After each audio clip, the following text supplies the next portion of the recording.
Okay, so today I wanted to talk about colimits in typical categories that play the role of topoi. I will start, well, today I will give very basic facts about colimits, and I will start from very basic fact about pushouts. So today's talk is colimits in elementary topoi. It is not important what elementary topos is yet, but I will just give concrete categories and say that, look, it's an elementary topoi and you don't have to care about what an elementary topoi is. Like elementary topos, of course. Okay. So let me start.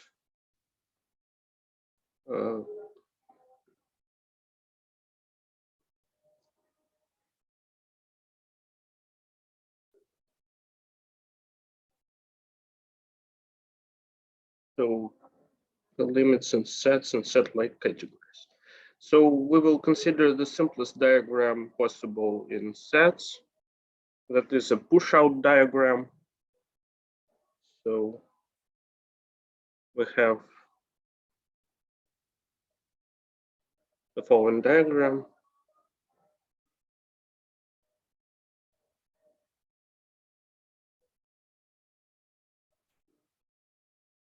And obviously we can construct this by taking a disjoint union and then identifying it like this.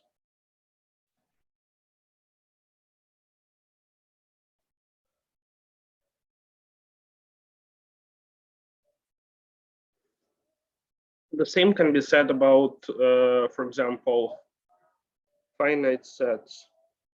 So this works in sets. The same can be said about finite sets or slice categories set over some other set. The same construction works in G sets, for G being a monoid or a group. The same works for continuous G sets, also for topological monoid.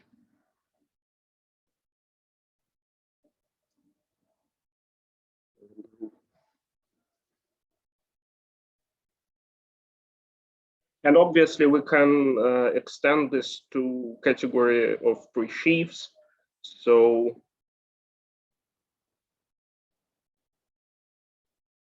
category, then colimit of diagram of this form in pre-sheaves. Computed similarly. So it is once again obviously a pre-sheaf, and its value on an object of a category is just a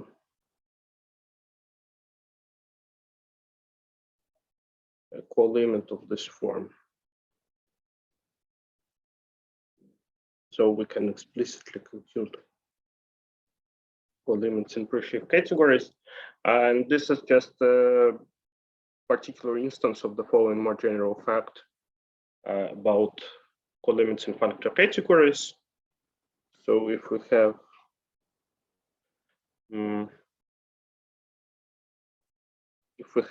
a functor category,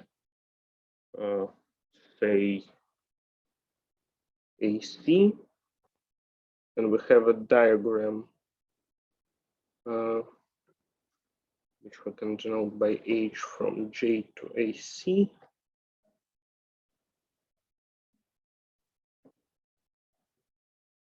Then we can compute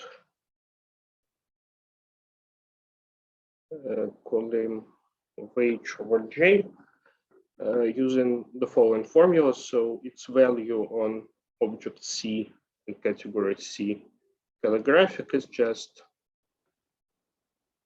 a colimit of the following form.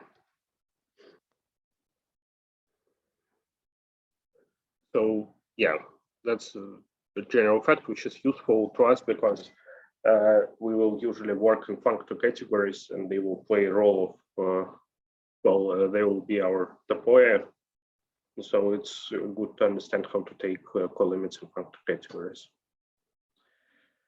Now I will give another basic fact, so related to category of elements.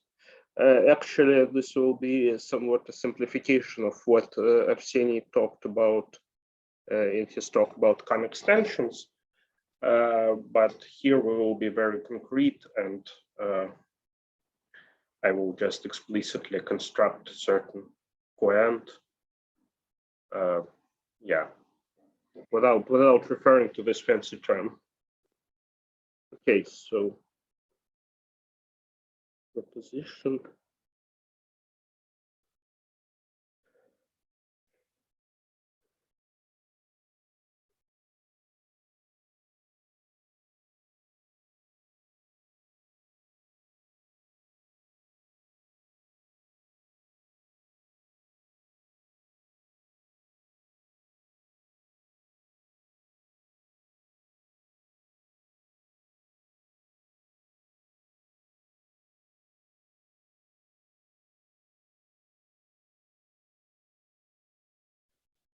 Yeah, so that's a basic fact that in category of presheaves, each presheaf can be expressed as a colimit over a certain small diagram of representable presheaves.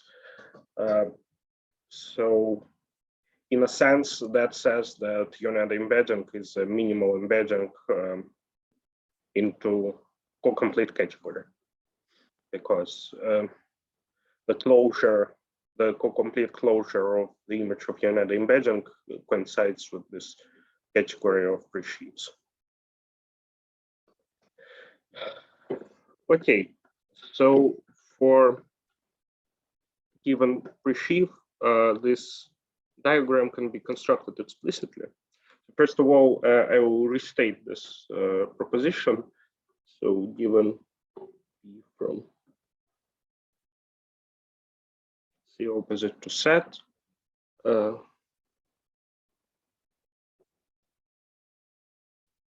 is a canonical way represent E as a colimit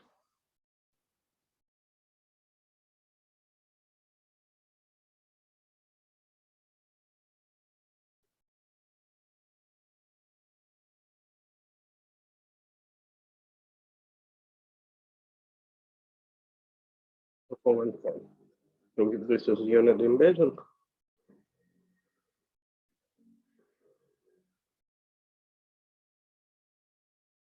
and we can, well, construct certain category J. So this J can be defined explicitly as the following category of elements. So objects of this category consist of pairs of the following forms. So C is an object of the category C calligraphic, and P is just an element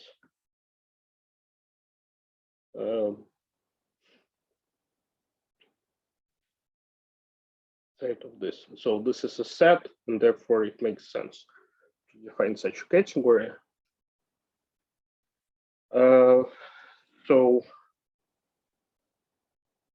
morphisms are given by U from C prime to C, such that we have the following equality. So a morphism takes this distinguished element to one another. Yeah. Okay, so we have a projection functor from the category of elements, which plays an essential role. And it's given on elements, on objects of this category like this.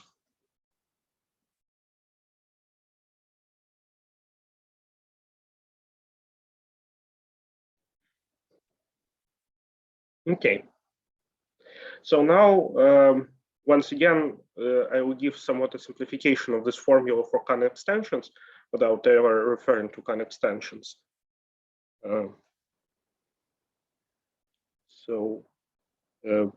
Rather particular instance of this general formula via equivalence for Kan extensions. So assume that we are given a functor, and notice a similarity that C is small, complete.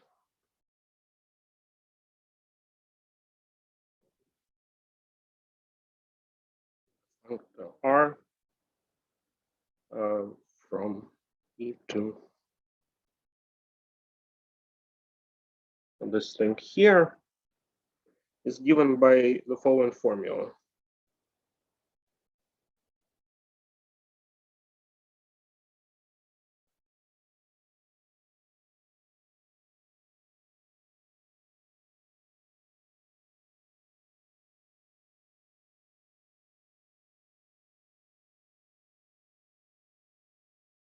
So, sorry. So it maps an object to the following representable functor. And yeah, that's the basic definition. So the fact is that we can construct a left adjoint using the category of elements.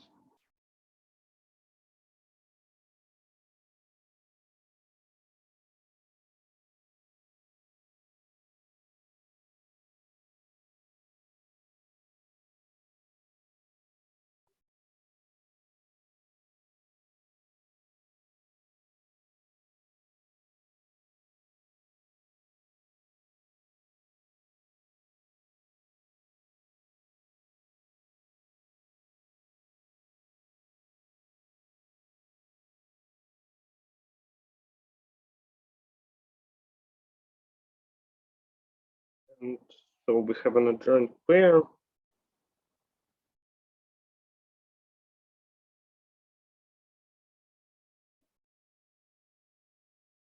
So L is a left adjoint of the functor R. Yeah, like this. Okay, so let's maybe look at this theorem once more. So what we have a functor, we construct the functor to pre-sheaves based on this functor like this. Then we say that this functor has a left adjoint, which can be reconstructed using the category of elements. Sorry, can I ask a question? Yes. I'm a bit lost. What is P? Could you say again, please? P? P. Is it P? A bifunctor? No, P is just a pre-sheaf. So since we're computing value on P is just a pre-sheaf on C. Okay, and the integral sign is we take coend. No. In our terms, integral sign just denotes this category, which is constructed like this. So it can, I think it can be related to coend. However, here we have just an explicit construction via elements. All right. I think I got it. Thank you. Okay. Sure. Thank you for the question. Okay. So let's prove it. First of all, notice that if we have a natural transformation from P to RE, so basically what we want to do, we want to examine this thing here. So this should be equal to hom L of P E. And basically we want to examine this thing on the left by understanding what is the natural transformation between this functor RE and P. So this is not proven yet, but this is what we're trying to understand. Okay, so if we have a natural transformation, we can represent it like this. So for each object C in C calligraphic, we have a map of sets.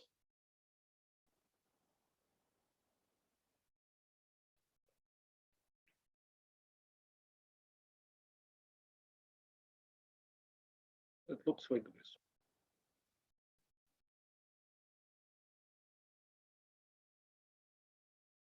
And so this family of maps should be natural in the sense that if we have transformation like this, for some morphism U from C prime to C, we have a commutative diagram.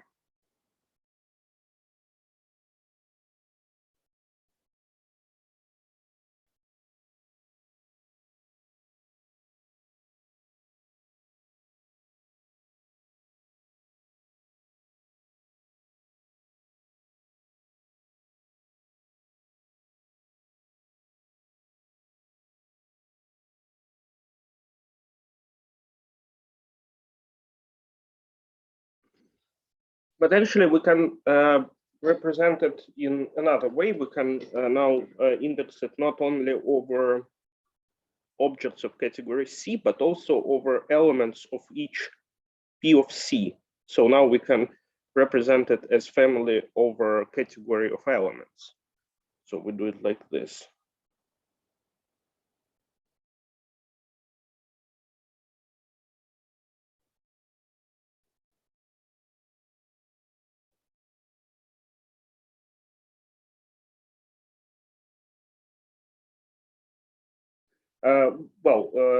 I think this is quite clear because we just say now that to each element of P of C, we have a corresponding morphism from AC to E. So now this condition star, which claims naturality, can be rewritten in the following form.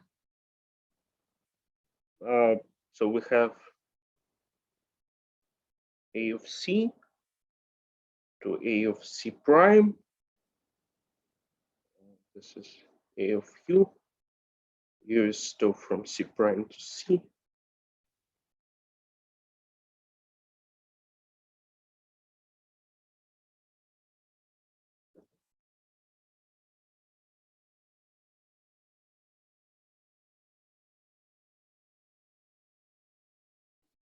So this is trivially just the same thing, because this is the projection that forgets about the second coordinate. And we have a commutative triangle here.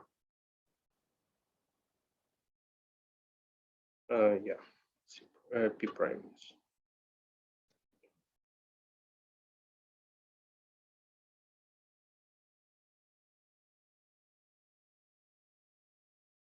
So this thing here should commute.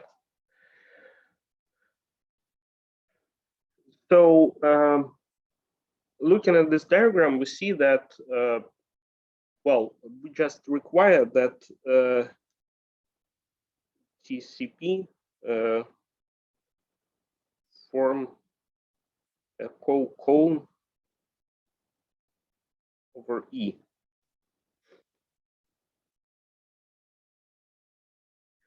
So this is a co-cone from functor from the composite functor to object E. But of course, each such co-cone can be represented as limiting co-cone together with a unique morphism. So we have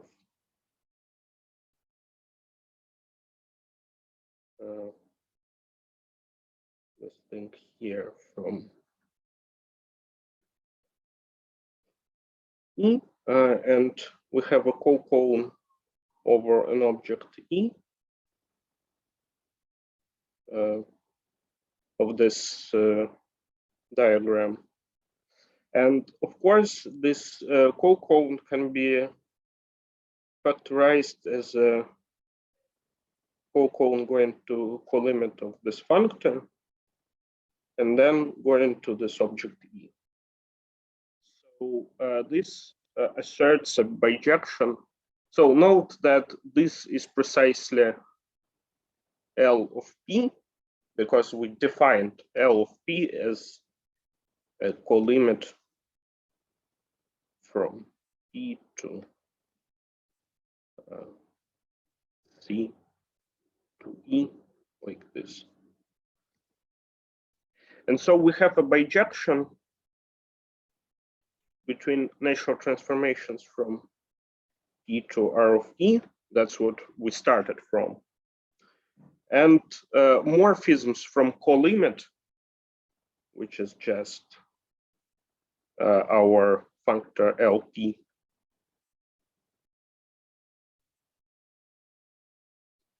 to E, where E is an object inside of category E calligraph.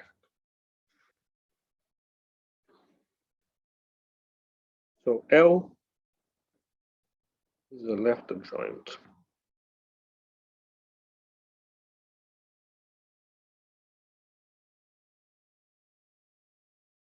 Yeah, so that's the proof.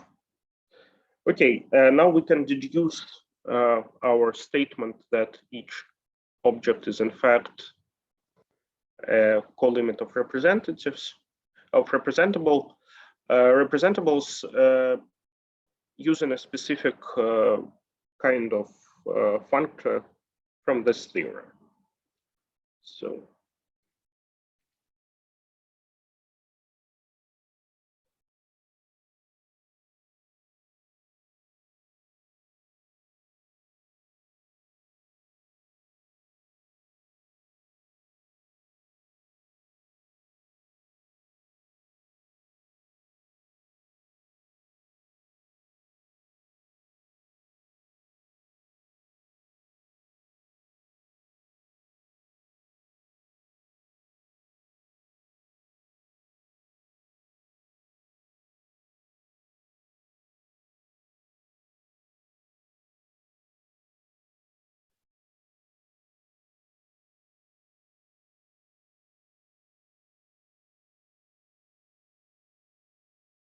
okay, so here we just take E to be a pre-sheaf category,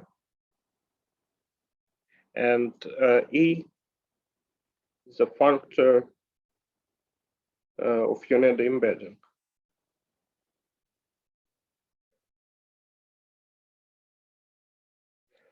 Okay,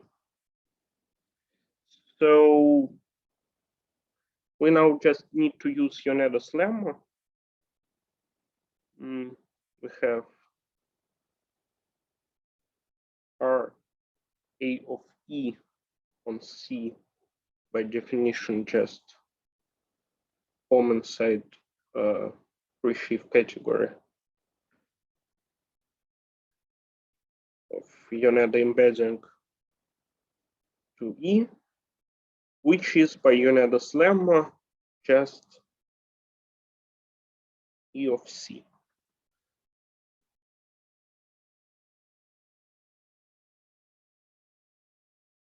Thus, we see that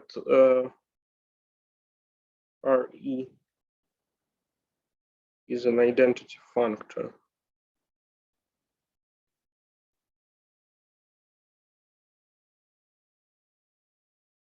Sorry, so just this is an identity functor on the pre-shift category. And so since L is a left adjoint of the identity functor,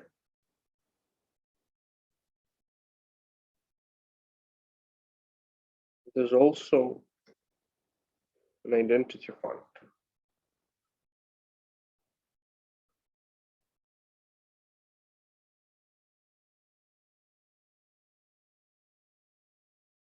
And so we just need to write down that L of P is equal to P.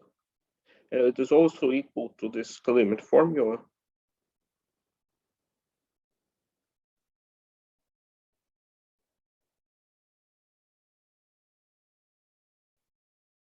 And so we get this result by that required us to have certain diagram of representables. And we see that this diagram precisely consists of this category of elements mapped to C by the projection. So yeah, that's a short proof of this result. We can also prove it directly, but well, I won't do it.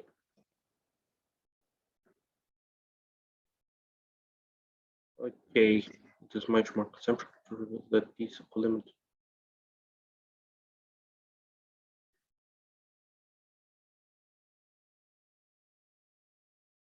Okay, wait a minute, I need a moment to process it.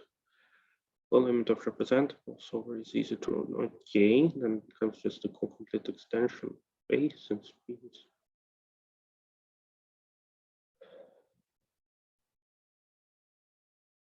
Okay, yeah, maybe.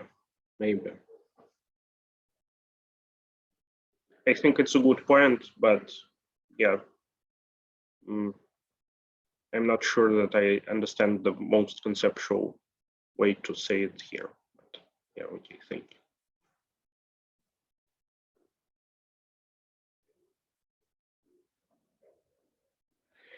Okay, so now I already stated that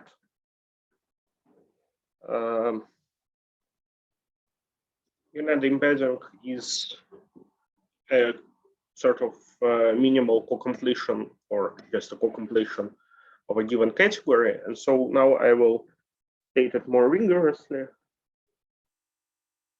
We have another corollary that states the following. So given a functor from C to E, where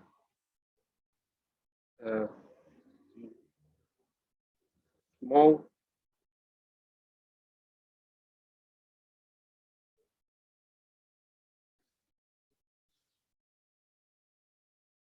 complete,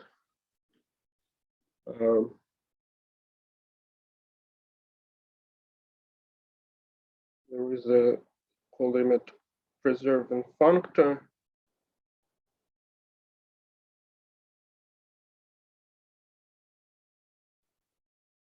from category of pre-sheaves to this category E, such that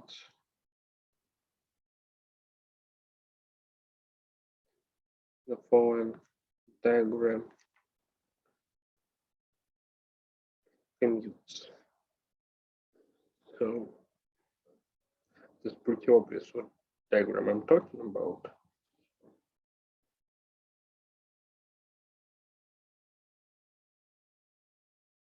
Unit embedding, and we have a functor E. So this diagram can be.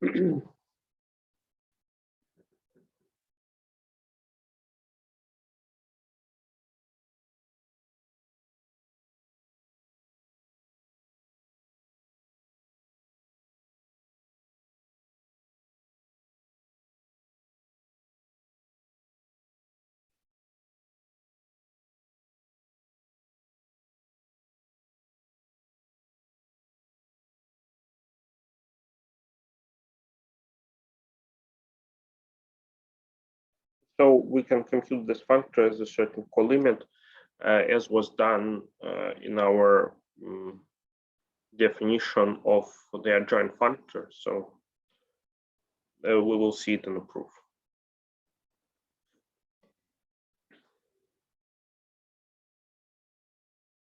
Okay. So I think the statement is pretty clear. Let's prove this proposition.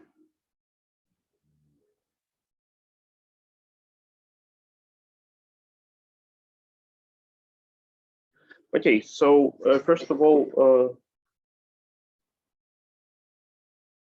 it will be sufficient to show that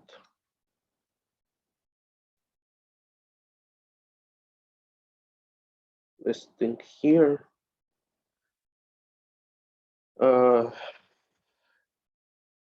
makes the diagram above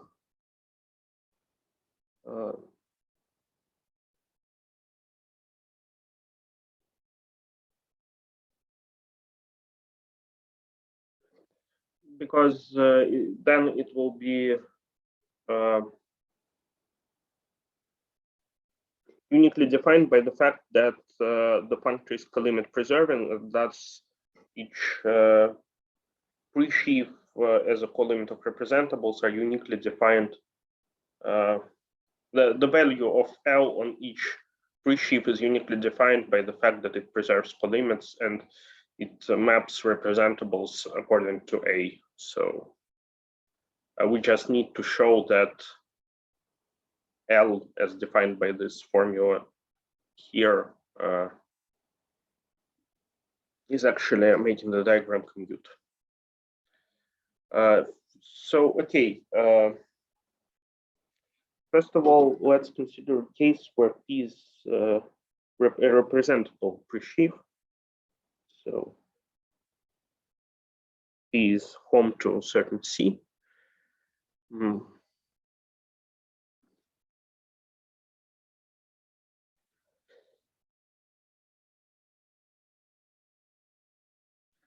Okay, so have a terminal object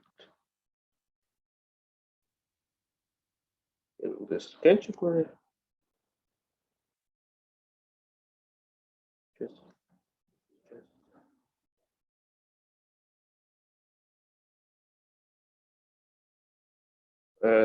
An element which corresponds to the identity map from C to C. So the colimit is computed like this.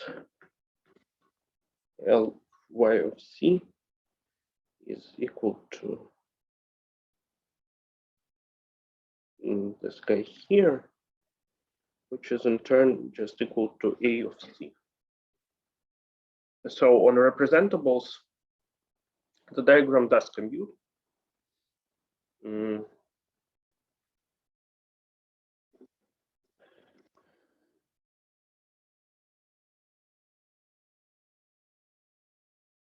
Okay, and so now we need to pass from representables to arbitrary pre-sheaves, and we can do it in the following way. So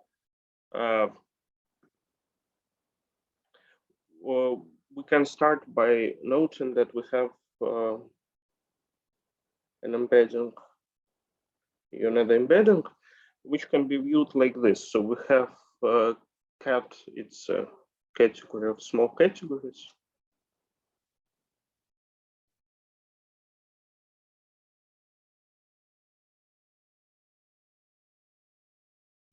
And it goes to co-complete, which is category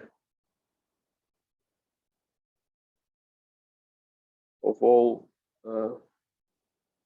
co-complete categories. So I'm putting category in quotation marks here because obviously it is not clear that, because we need to pass to the next level of Grothendieck universes if we want to. Yeah.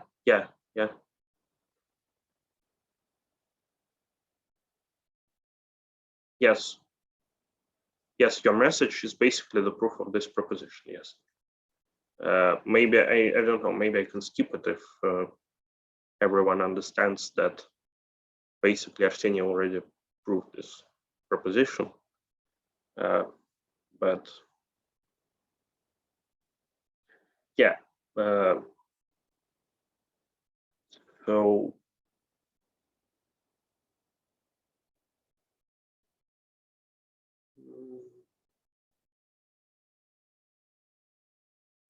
yeah, okay, so basically it was already proven. I don't know, maybe I can skip it. I suggest that, well, since we already understand the proof, I suggest that we make a break here, and then I will talk about exponential objects in our categories, which are defined as adjoints of product functors. I think it's a good place to stop since we're basically done with this corollary. And yeah, let's make a break for 5 minutes and reconvene at 8:05. Let's resume. And now I want to talk about exponential objects.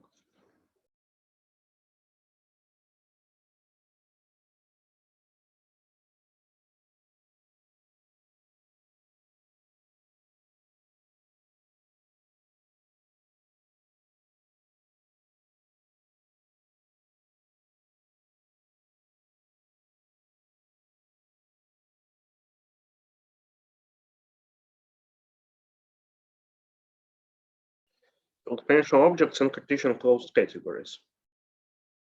Okay, so we start by recalling that in category theory setting, an exponential object is defined by the following bijection. So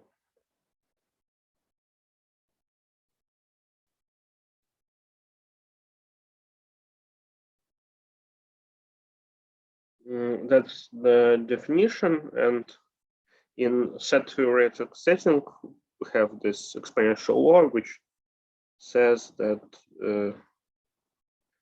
we need to set this function to function f prime from y to z to the power of x, which works like this. So we map y to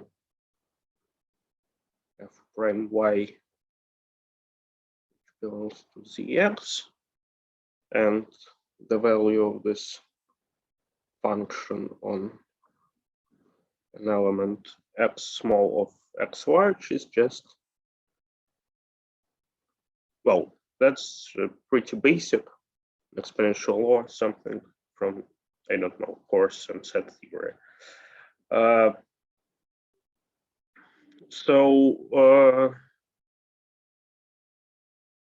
course, this bijection uniquely determines the object z to the power of x, because if we have an initial object, then we do in sets, we have, not an initial object, if we work in sets, we can take a singleton set, and we get zx is equal to Hohmann sets from singleton set to zx, which is in turn isomorphic to home from X to Z. So basically, one can note that, we can't say that yet, but we will see that in general, the same logic applies to topoi.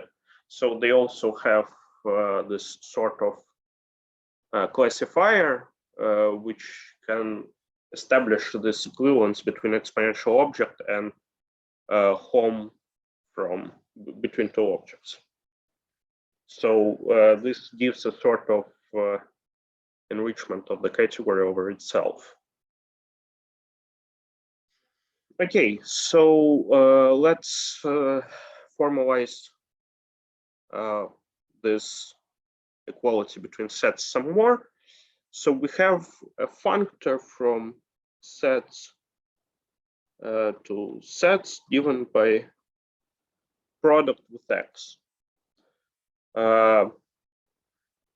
Then the exponential object is a right adjoint of this guy here. Now we can do the same thing in any category with finite products. So let's see here. Category with finite products. Then we can define a functor which works in the same way. We just take product from with X from, and this is a functor from C to C. And when this functor has a right adjoint,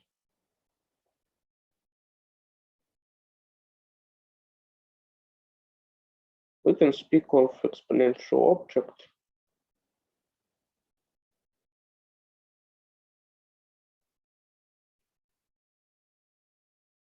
in C.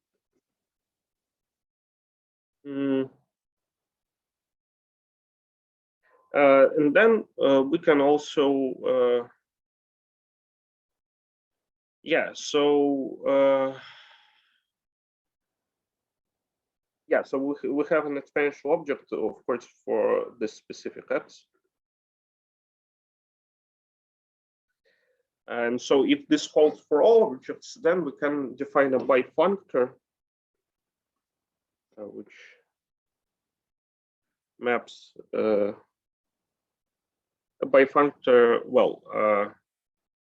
bifunctor, so it maps pairs of objects like this. And so this is a bifunctor from the following product of categories. And so this bifunctor is called exponential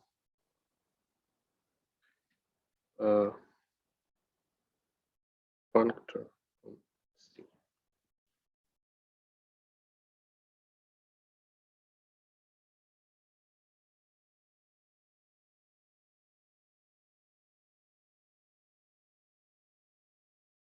Okay, so we also can state this result in elementary terms. So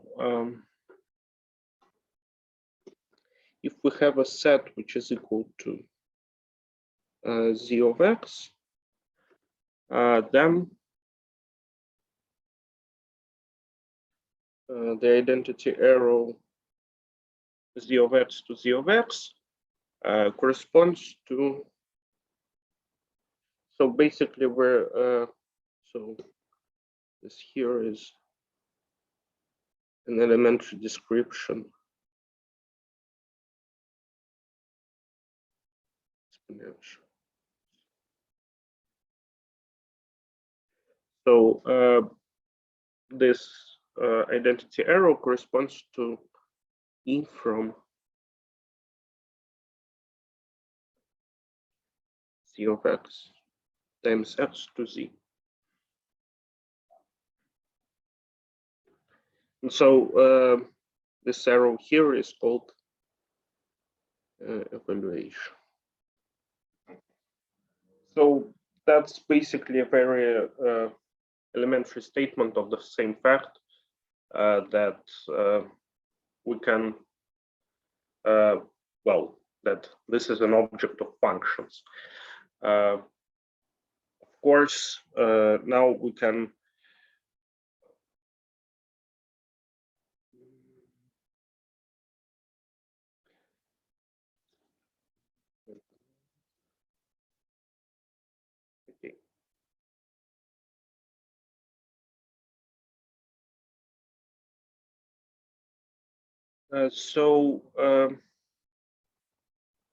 yeah, so now I think I want to move on to definition of Cartesian closed categories. So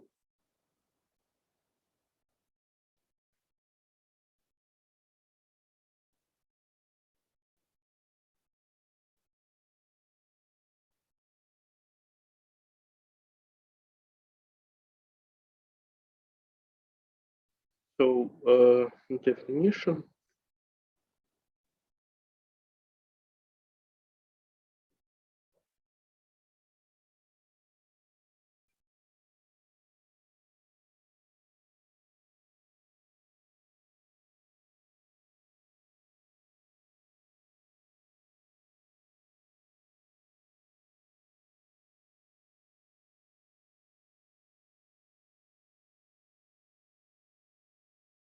So we require existence of a terminal object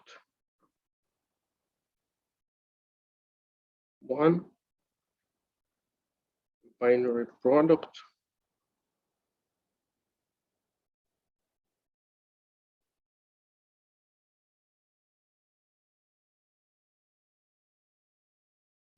and exponentials yx for all y and x.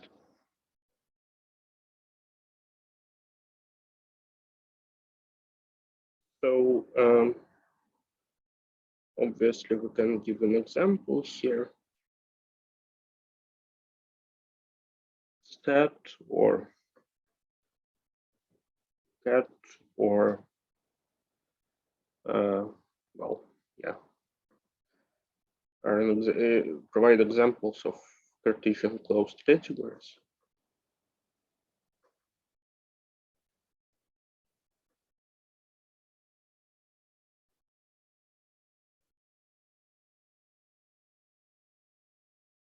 So in any Cartesian closed category, we have the following identities.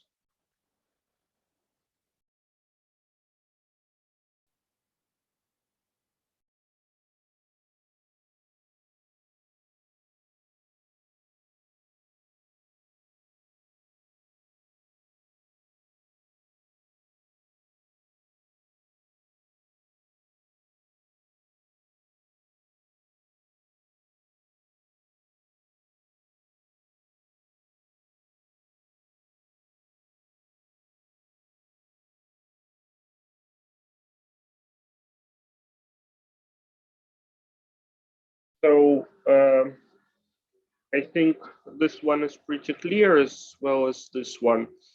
For this one, we just need to note that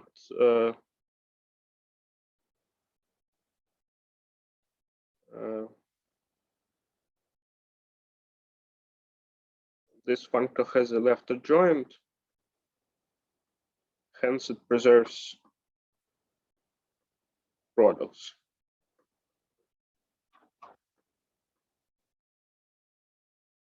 And this one here follows from associativity of products.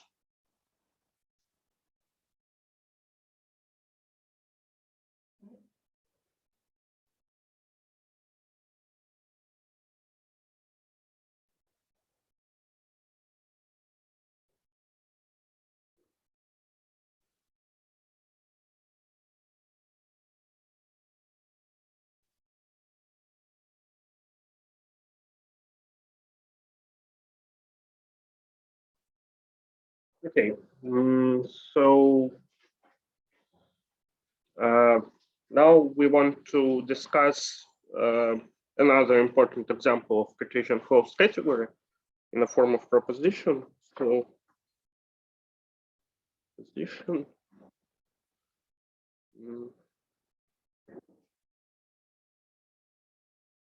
Category of sheaves.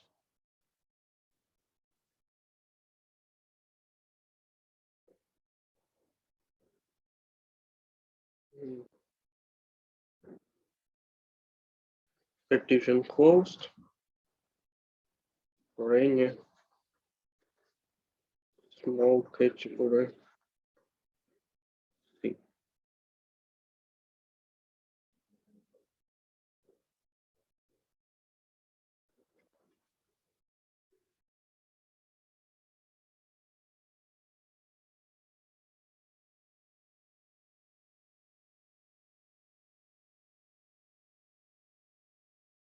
Okay, so first of all, we need to show that there is a product, and this is relatively easy. Recall that for P and Q, both functors from C up to Z, P times Q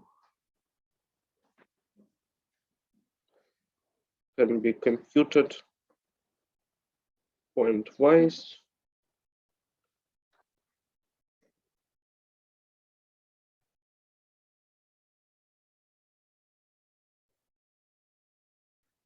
The same logic, however, does not apply to exponential objects because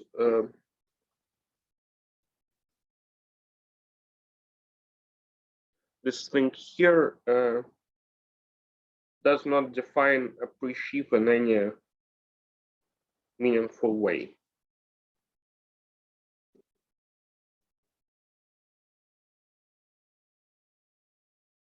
Well, basically because morphisms here are ill-behaved, so yeah, we don't get a pre-sheaf.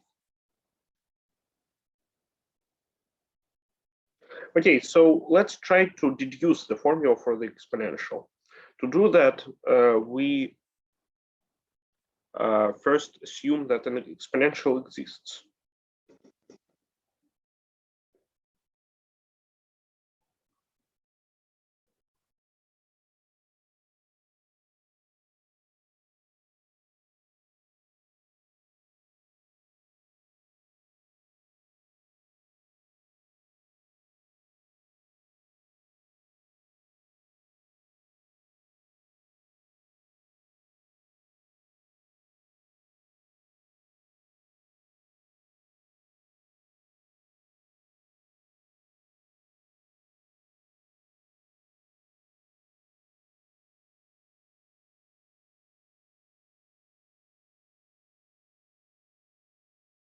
So is customary, we first check this assumption on representables. So let R be representable pre-sheaf.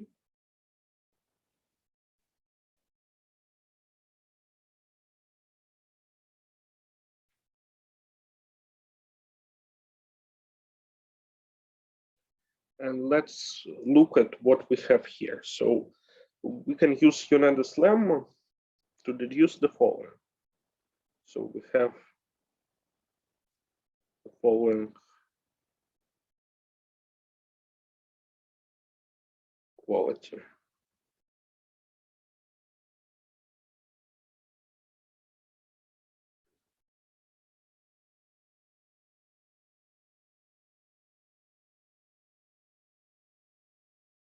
And note that this definition is sufficient to define this functor. So we found a formula for exponentials.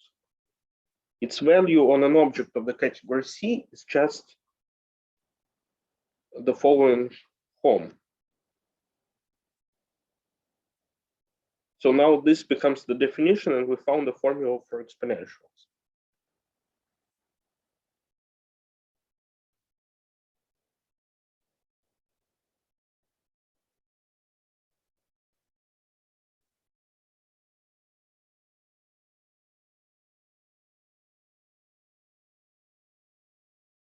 Okay, so now we need to check that this is really an exponential. This check is straightforward, but a bit tedious. So I think I can drop it for now.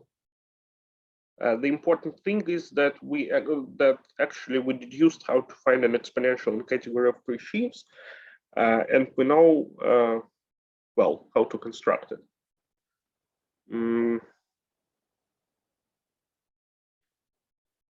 So yeah, let's stop the proof here. I don't want to dig in too deep.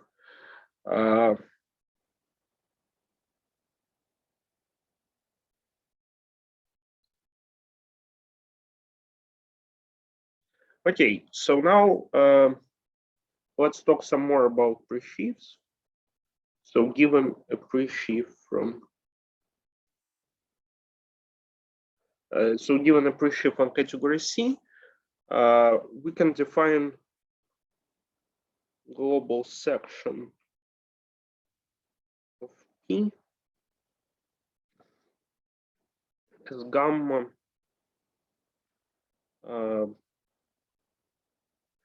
which assigns to each object C of C an element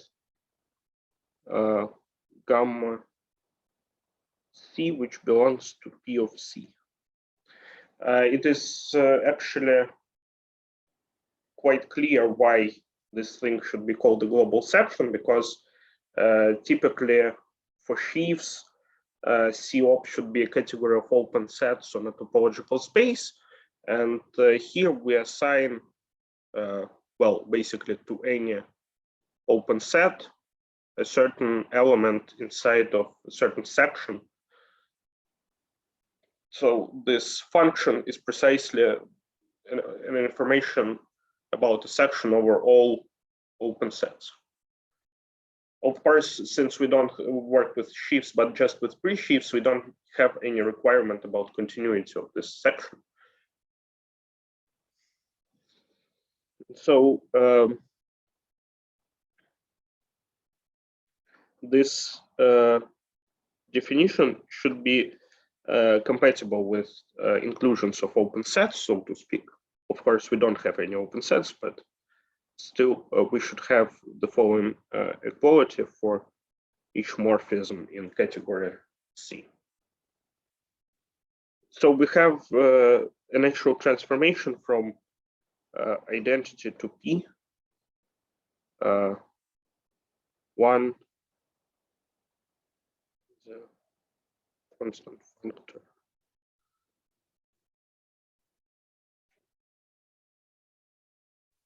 Sorry, what is gamma C? Gamma C is this element of P of C. It's just an arbitrary element, right? Yes, with additional condition that for each morphism inside of category C, we have this equality. Nice, thank you.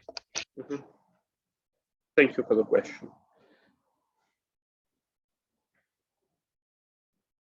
Okay, so we can take the set of all global sections of P, and what we obtain is actually a functor from pre-sheaves to just sets. And we have an adjoint of this functor, delta, which is left adjoint of gamma.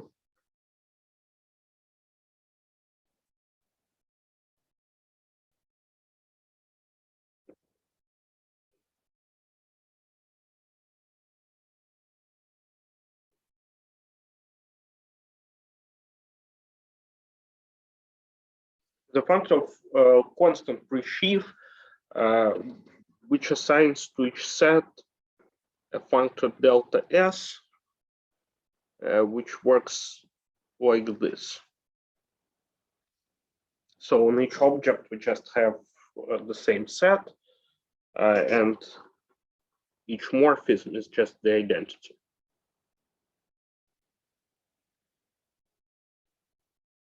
So we have an isomorphism.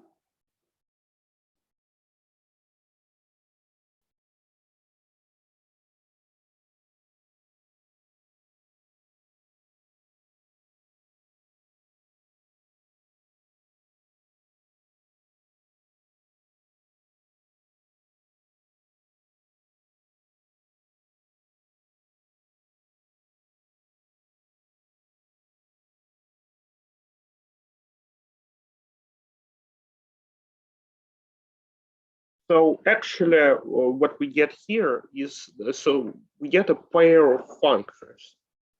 Let me write it down like this.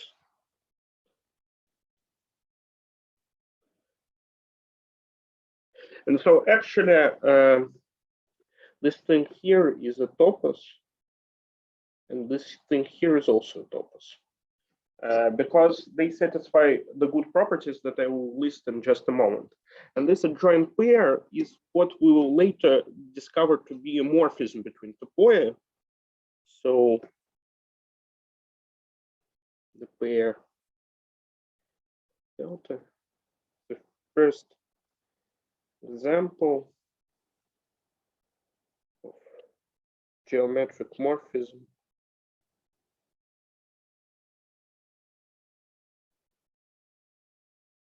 topoi.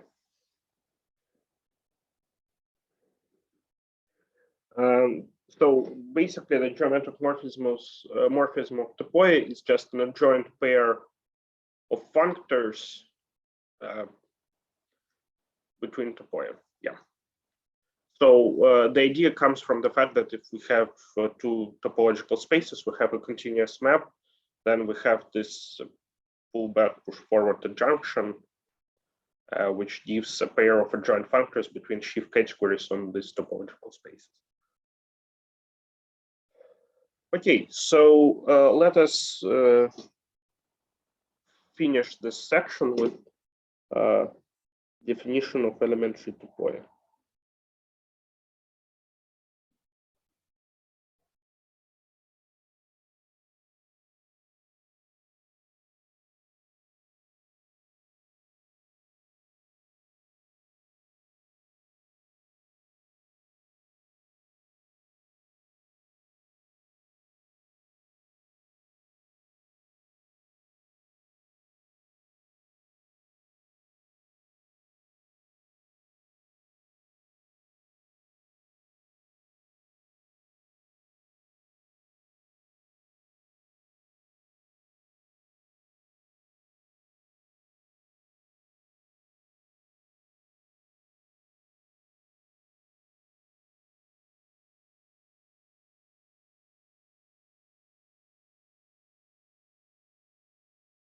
So it should be finitely complete and complete. It has exponentials. And finally, it has subobject classifier in the sense that we discussed earlier that each monomorphism can be pulled back from unique monomorphism 1 to omega.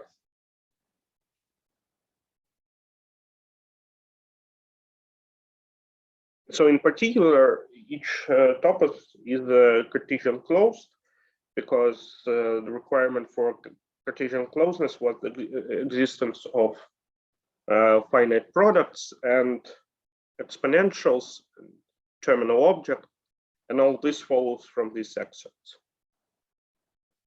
Okay. So actually, I think that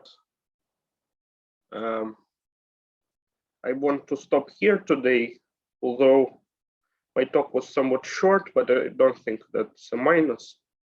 It's always good to finish earlier than later. Are there any questions related to my talk? because later we can discuss some logical instances of topos theory, but I don't think that it is fitting to discuss them now since, yeah.